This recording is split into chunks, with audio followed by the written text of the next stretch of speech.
The Prince. This has definitely got to be a pretty rare game. Released by Firebird back in 1986 and programmed by Marcus Charleville. Now, I know this is not a Commodore 64 classic by any means, but let's take a look and see if there are any plaudits to be had for it anyway. You may have never even heard of this game before, but may be familiar with another game from Marcus Charleville, Go the Ghost. The storyline explains that the evil, despotic and thoroughly nasty Black King has kidnapped the beautiful Princess Leia. Not sure about you guys, but that name definitely rings a bell. Anyway, the king is hiding her in his black castle, depicted here on the game map. Not a very good hiding spot if you ask me, it's right there. The princess seemed doomed to a future of suffering until Herbert the Mortal volunteered to attempt a rescue mission. My only guess as to why Herbert has been given the moniker The Mortal is probably due to the fact that, in this game, he's probably going to die pretty quickly.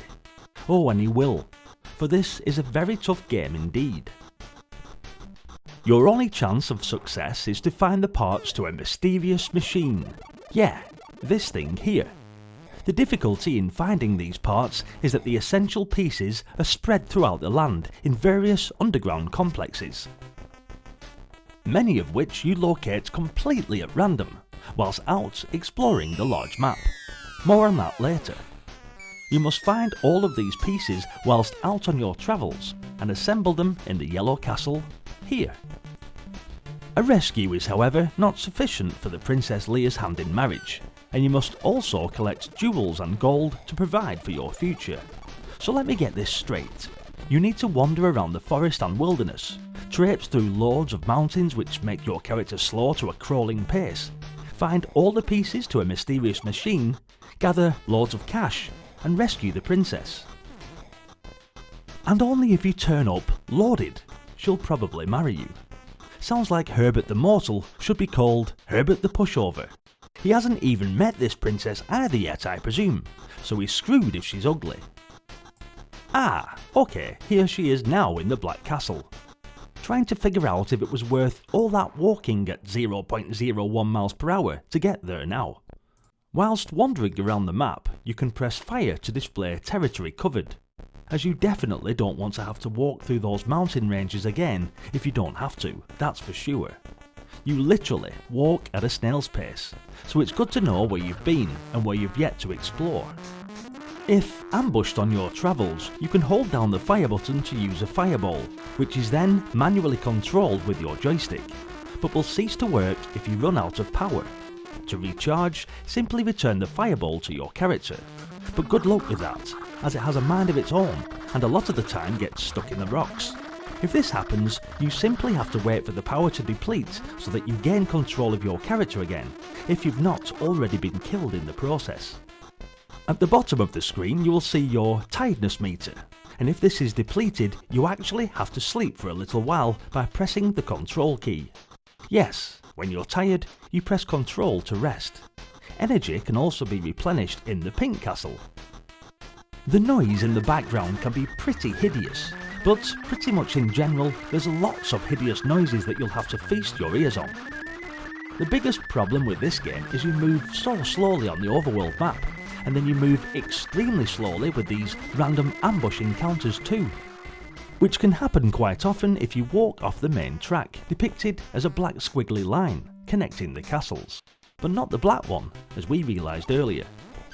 Within these encounters you can find gold, which is one of the objectives of the game, so keep your eyes peeled and collect this where possible.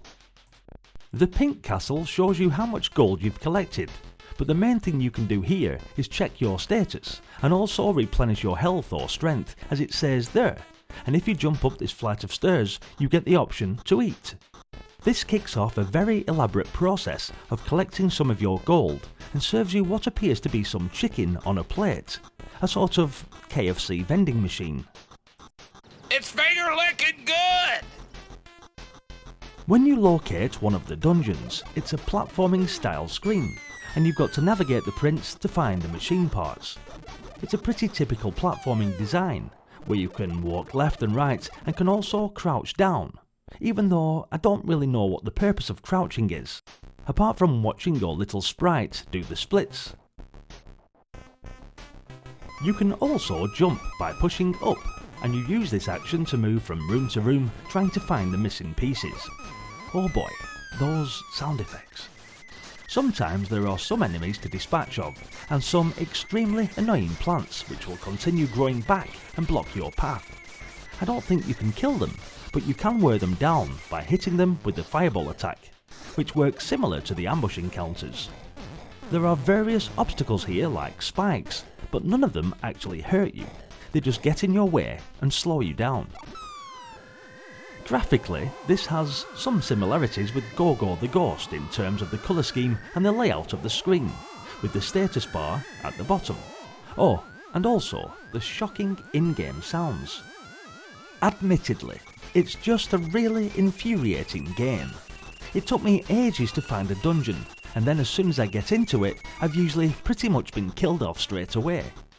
Once you've collected those machine parts, you've got to take them to the yellow castle and build the machine, and then that allows you to finish the game, which concludes in the Black Castle. The sluggish gameplay is a factor throughout the whole game, but overall, even though I do knock the sound effects, it does have a nice little theme tune and some nice animation, and the game does seem reasonably jolly in places. There's 3 different styles of gameplay in terms of the overworld map, the random encounters and the dungeons, so you can't fault the ambition, but as I keep referring, it's just slow and irritating.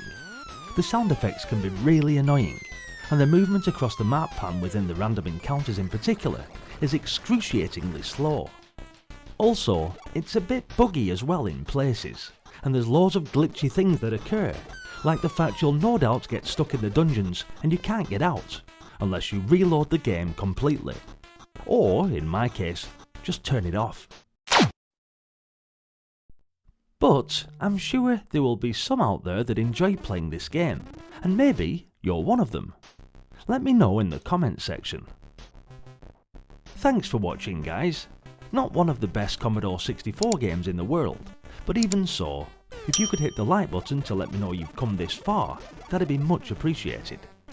Don't forget to hit subscribe and check out the other Commodore 64 games on the channel playlist, where I'm sure you'll find some absolute classics, which are brimming with nostalgia. Hopefully, I'll see you there. Until then, bye for now.